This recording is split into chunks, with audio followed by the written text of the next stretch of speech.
Hello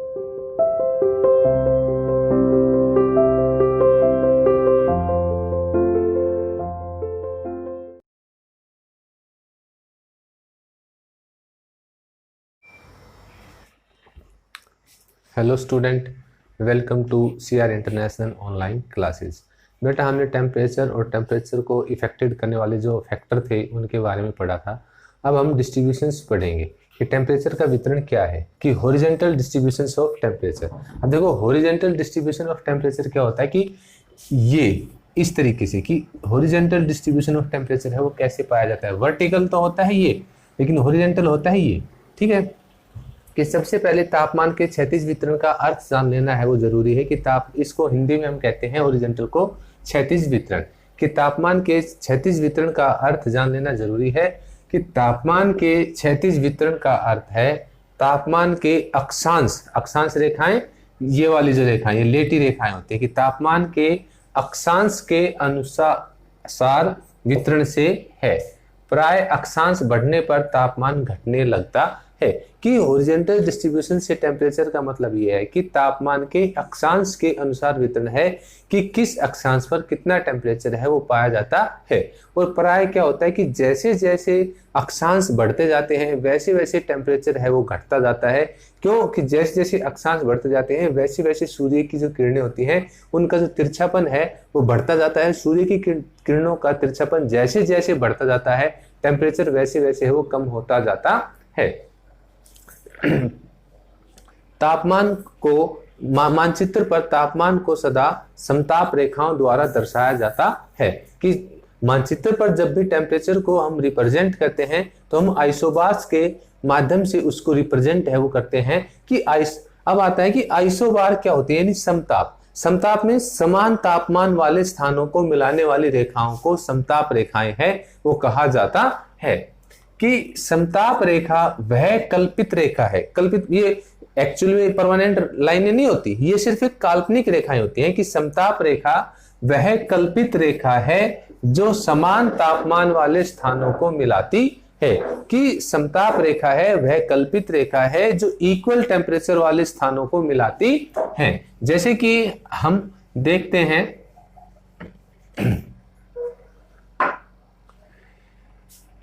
ये 20 degree की अक्षांश रेखा, ये 20 डिग्री की अक्षांश रेखा, तो इसने इसको 20 से 20 को मिलाया, 30 डिग्री को 30 डिग्री से, 40 डिग्री को 40 डिग्री से। ठीक है, तो ये समताप रेखाएं क्या होती है कि समान टेम्परेचर वाले स्थानों को, कि यहां पर भी मान लो टेम्परेचर 10 डिग्री था, यहां पर भी टेम्परेचर 10 था, तो इस 10 डिग्री टेम्परेचर को 10 डिग्री टेम्परेचर से प्लेस को मिला दे, यानी समान तापमान वाले स्थानों को मिलाने वाली रेखाओं को समताप रेखाएं हैं वो कहा जाता है। अब आता है कि तापमान, जनवरी में तापमान का हॉरिजॉन्टल डिस्ट्रीब्यूशन, यानी horizontal distribution of temperature in January. जनवरी में सूर्य दक्षिणी गोलार्ध पर, अब देखो दक्षिणी गोलार्ध पर, अब हम बात कर रहे हैं कि जनवरी में सूर्य दक्षिणी गोलार्ध पर। ठीक है, कि जैसे ये हमने अज्यूम किया, ये हमने पृथ्वी मान लिया, ये 0 डिग्री आपकी इक्वेटर, ठीक है, यानी भूमध्य रेखा। ठीक है, ये है आपका दक्षिणी गोलार्ध, ये है आपका उत्तरी गोलार्ध। ठीक है, ये नॉर्दर्न हेमिस्फीयर, ये साउथर्न हेमिस्फीयर। ये 23.5 डिग्री की है आपकी मकर रेखा, ये 23.5 डिग्री है आपकी कर्क रेखा। ठीक है, अब हम बात कर रहे हैं कि जनवरी की। जनवरी में सूर्य दक्षिणी गोलार्ध में इस वाले पोर्शन में, इस भूमध्य रेखा से नीचे वाले पोर्शन में, कि जनवरी में सूर्य दक्षिणी गोलार्ध में, ये मकर रेखा यानी 23.5 डिग्री दक्षांश पर लगभग सीधा चमकता है। लगभग सीधा चमकने का मतलब यह है कि यहां पर सूर्य की किरणें हैं वो सीधी पड़ती हैं जनवरी के महीने में। ठीक है, इस समय दक्षिणी गोलार्ध में ग्रीष्म ऋतु और उत्तरी गोलार्ध में शीत ऋतु होती है। और जनवरी के टाइम पर दक्षिणी गोलार्ध में यानी साउथर्न हेमिस्फीयर में तो आपकी ग्रीष्म ऋतु होती है यानी गर्मी का मौसम होता है, और उत्तरी गोलार्ध में यहां पर होती है आपकी शीत ऋतु। अपोजिट चलता है ये, अगर उत्तरी गोलार्ध में आपकी शीत ऋतु है तो दक्षिण गोलार्ध में आपकी ग्रीष्म ऋतु होगी, अगर दक्षिण गोलार्ध में शीत ऋतु है तो उत्तरी गोलार्ध में आपकी ग्रीष्म ऋतु होगी। तो यहां पर लगभग सूर्य की किरणें हैं वो सीधी पड़ती है, सीधी पड़ने के कारण यहाँ पर टेम्परेचर है वो ज्यादा रहता है और यहाँ पर ग्रीष्म ऋतु होती है, और उत्तरी गोलार्ध में ईस्ट वाले पोर्शन में यहाँ पर शीत ऋतु है वो होती है। अतः दक्षिणी गोलार्ध में तापमान अधिक होते हैं कि साउथर्न हेमिस्फीयर में यहाँ पर जो टेम्परेचर है वो ज्यादा होता है और यहाँ इस भाग में टेम्परेचर है वो कम होता है।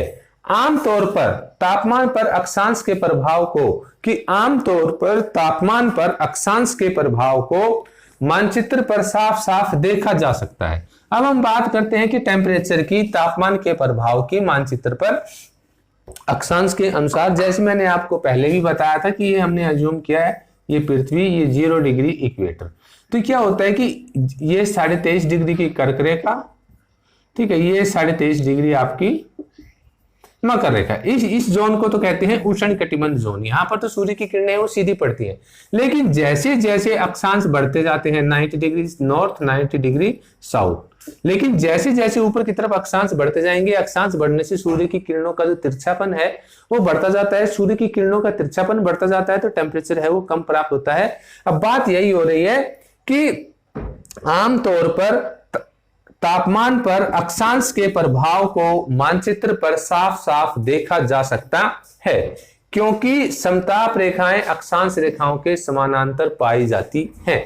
कि जो अक्षांश रेखाएं हैं उन्हीं के पैरेलल जो समताप रेखाएं हैं, जैसे ये 10 डिग्री सेल्सियस की थी तो ये 10 डिग्री सेल्सियस का प्लेस था, तो इस 10 डिग्री सेल्सियस के प्लेस को 10 डिग्री की समताप रेखा के द्वारा मिला दिया गया। तो जो समताप रेखाएं यानी समान तापमान वाली जो रेखाएं हैं वो अक्षांश रेखाओं के लगभग पैरेलल है वो पाई जाती हैं। लेकिन उत्तरी गोलार्ध में जुलाई की अपेक्षा जनवरी में इस सामान्य प्रवृत्ति में विचलन देखने को मिलता है। लेकिन अगर हम बात करते हैं उत्तरी गोलार्ध में जुलाई के महीने में जो ये समताप रेखाओं का जो सामान्य पाई जाती है पहले, इनमें क्या होता है कि थोड़ा बहुत डिस्टरबेंस है या गैप है या अंतर है वो देखने को मिलता है, क्योंकि देखने को मिलता है दक्षिणी गोलार्ध की अपेक्षा उत्तरी गोलार्ध में स्थलीय भाग अधिक पाया जाता है।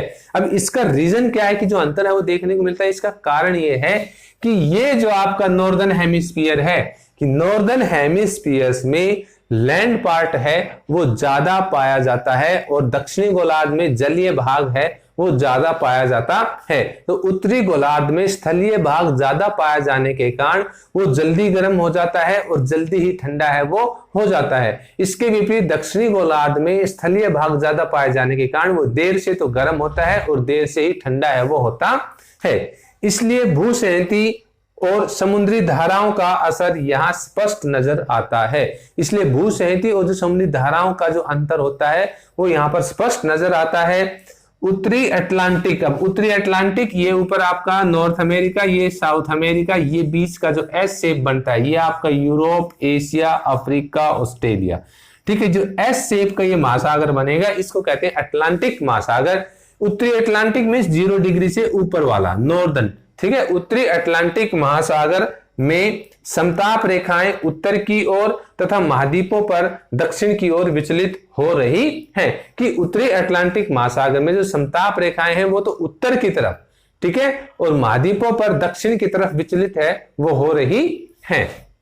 अब इसमें नेक्स्ट पॉइंट आता है समताप रेखाओं का दक्षिण की ओर मुड़ाव। अब जो समताप रेखाएं हैं उनका दक्षिण की ओर मुड़ना, समताप रेखाओं का दक्षिण की ओर मुड़ाव साइबेरिया के मैदान पर ज्यादा स्पष्ट दिखाई पड़ता है। साइबेरिया क्या है कि एक ठंडा प्लेस है, कि साइबेरिया के मैदान के ऊपर क्या है कि वो ज्यादा दिखाई पड़ता है। साइबेरिया में ही विश्व का सबसे ठंडा क्षेत्र है वसोयांश, वो वहां पर पाया जाता है जहां पर -50 डिग्री सेल्सियस के आसपास टेम्परेचर है वो चला जाता है सर्दियों में। यानी तापमान का अंतर वहां सबसे ज्यादा देखने को मिलता है, दिखाई पड़ता है 60 डिग्री पूर्वी देशांतर रेखा के साथ साथ।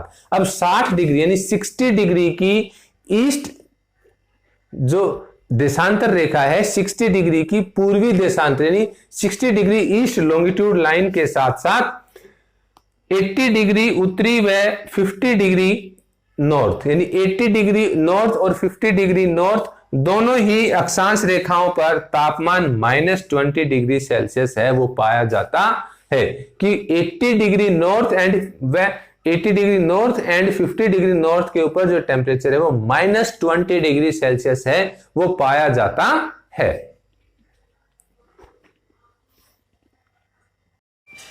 अब नेक्स्ट आता है जनवरी का औसत मासिक तापमान, यानी जनवरी का मंथली एवरेज टेम्परेचर विषुवतीय महासागरों पर, जो विषुवतीय महासागर जो 0 डिग्री इक्वेटर के आसपास, विषुवतीय महासागर 0 डिग्री के आसपास विषुवतीय महासागरों पर 27 डिग्री से अधिक और मध्य अक्षांशों पर 20 डिग्री से हिमांक यानी 0 डिग्री सेल्सियस तक पाया जाता है। साइबेरिया और ग्रीनलैंड, जैसे मैंने आपको बताया था कि साइबेरिया है वो सबसे ठंडा प्रदेश है, साइबेरिया और ग्रीनलैंड में न्यूनतम तापमान पाया जाता है, यानी वहां पर सबसे कम टेम्परेचर है वो पाया जाता है। विश्व में सर्वाधिक ठंडा स्थान साइबेरिया में स्थित, कि विश्व का सबसे ठंडा स्थान साइबेरिया में स्थित वर्खोयांस्क है, जहां जनवरी में टेम्परेचर -50 डिग्री सेल्सियस तक गिर जाता है। कि जनवरी के महीने में वहां का जो टेम्परेचर है -50 डिग्री सेल्सियस तक है वो गिर जाता है। उसके बाद नेक्स्ट आता है दक्षिणी गोलार्ध, ठीक है।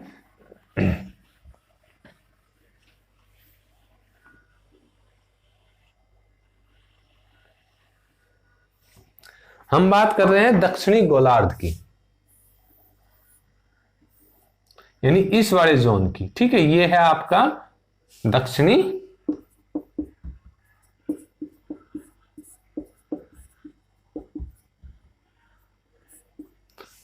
गोलार्ध, ठीक है। दक्षिणी गोलार्ध में महासागरों के अधिक विस्तार का प्रभाव तापमान पर देखा जा सकता है। कि दक्षिणी गोलार्ध है उसमें महासागर यानी स्थलीय भाग है वो ज्यादा है, कि महासागरों के अधिक विस्तार का जो प्रभाव हो टेम्परेचर के ऊपर भी देखने को मिलता है। यहां समताप रेखाएं नियमित, यानी समता में समान तापमान वाली रेखाएं नियमित अर्थात अक्षांश रेखाओं के समानांतर तथा आपस में दूर दूर स्थित होती है। कि अक्षांश रेखाओं के पैरेलल होती है, समानांतर, और आपस में एक दूसरे से क्या है कि दूर दूर स्थित होती है, क्योंकि स्थलीय भाग ज्यादा होने के कारण वहां पर टेम्परेचर में अंतर है वो कम देखने को मिलता है। अब देखो मान लो ये मैंने कह दिया कि ये समताप रेखा, ये समताप रेखा, ये समताप रेखाएं जितनी पास पास होंगी उसका मतलब ये है कि उतना ही टेम्परेचर में अंतर है वो ज्यादा देखने को मिलता है, और समताप रेखाएं जितनी ही एक दूसरे से दूर स्थित होंगी उसका मतलब ये कि वहां पर टेम्परेचर में अंतर है वो कम देखने को मिलता है।